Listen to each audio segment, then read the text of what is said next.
प्रधानमंत्री बना दो तो देश का नक्शा बदल दूंगा।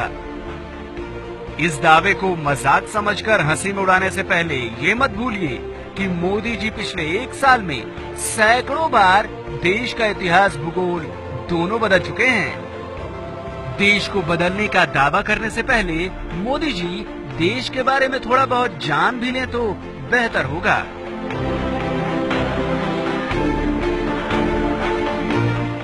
आपको दिखाते हैं मोदी जी के सामान्य ज्ञान के कुछ नमूने, जिसे देखकर आपको मोदी के ज्ञान और उनके दावों दोनों का सच पता लग जाएगा। प्रधानमंत्री जी, मेरी गुजरात की मिट्टी के सपूत डॉक्टर श्यामा प्रसाद मुखर्जी विद्वान थे। विवेकानंद जी उनके साथ वार्ता करते थे, स्वामी दयानंद सरस्वती उनसे वार्ता करते थे, लोकमान्य तिलक उनका मार्गदर्शन में संपर्क बनाए रखते थे। मोदी जी ने जो कहा उसकी हकीकत तो आप समझ ही चुके होंगे। अगर ना समझे तो हम आपको बताते हैं। मोदी ने कहा कि उनकी गुजरात की धरती के सपूत डॉक्टर श्यामा प्रसाद मुखर्जी, जबकि हकीकत ये है कि श्यामा प्रसाद मुखर्जी गुजरात के नहीं पश्चिम बंगाल के थे। मोदी के मुताबिक स्वामी विवेकानंद जी श्यामा प्रसाद मुखर्जी से बातचीत करते थे, जबकि हकीकत ये है कि श्यामा प्रसाद मुखर्जी का जन्म 1901 में हुआ था, वहीं विवेकानंद जी का निधन 1902 में हो गया था। अब ये कैसे हो सकता है कि सिर्फ 1 बरस की उम्र में ही श्यामा प्रसाद मुखर्जी स्वामी विवेकानंद से बातें करने लगे हों? खैर, एक और नमूना भी देखिए। मोदी ने स्वामी दयानंद सरस्वती और श्यामा प्रसाद मुखर्जी की दोस्ती का भी जिक्र किया, जबकि हकीकत ये है कि स्वामी दयानंद सरस्वती का निधन 1883 में ही हो गया था। बस इतने में ही हैरान मत होइए, जरा मोदी जी के आगे का भाषण भी सुनिए।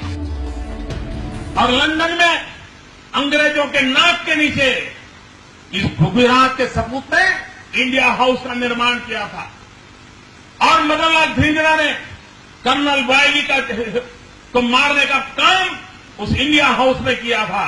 हिंदुस्तान में क्रांतिकारियों के वो गुरु माने जाते थे। भाषण की अगली लाइन में ही मोदी का ज्ञान गच्चा खा गया।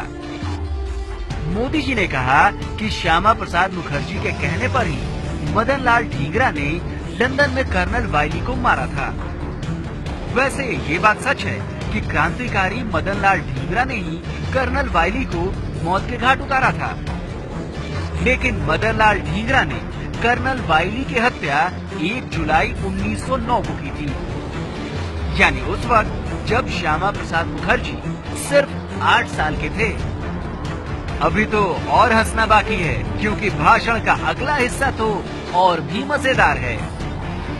1930 में उनकी मृत्यु हुई और मरते समय उन्होंने एक इच्छा व्यक्त की थी कि मेरे अस्थि जो है उसको संभाल के रखा जाए, लेकिन देश जब आजाद हो तब मेरे अस्थि आजाद हिंदुस्तान में ले जाएं, ताकि मैं जो आजाद भारत की सांस लेना चाहता था, जीते जी नहीं ले पाया, लेकिन मेरे मरने के बाद मेरे अस्थि को आजाद हिंदुस्तान की हवा का रुख का पता चले, इसलिए ये मेरे अस्थि संभाल के रखे जाए, देश आजाद होने के बाद उसे ले जाया जाए।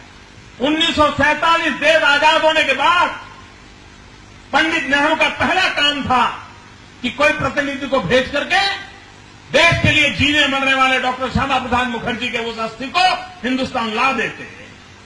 नहीं किया।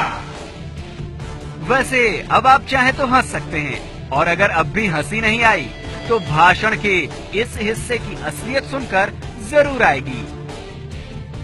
मोदी जी ने कहा कि डॉक्टर श्यामा प्रसाद मुखर्जी का निधन 1930 में हुआ था, वो भी लंदन में, और आजादी के बाद भारत सरकार उनकी अस्थियां तक नहीं ला पाई। अब जरा असलियत भी सुन लीजिए। श्यामा प्रसाद मुखर्जी का निधन 1953 में हुआ था, वो भी लंदन में नहीं, कश्मीर में। अब आप ही सोचिए, चले हैं देश के पीएम बनने, लेकिन देश के इतिहास का ही पता नहीं।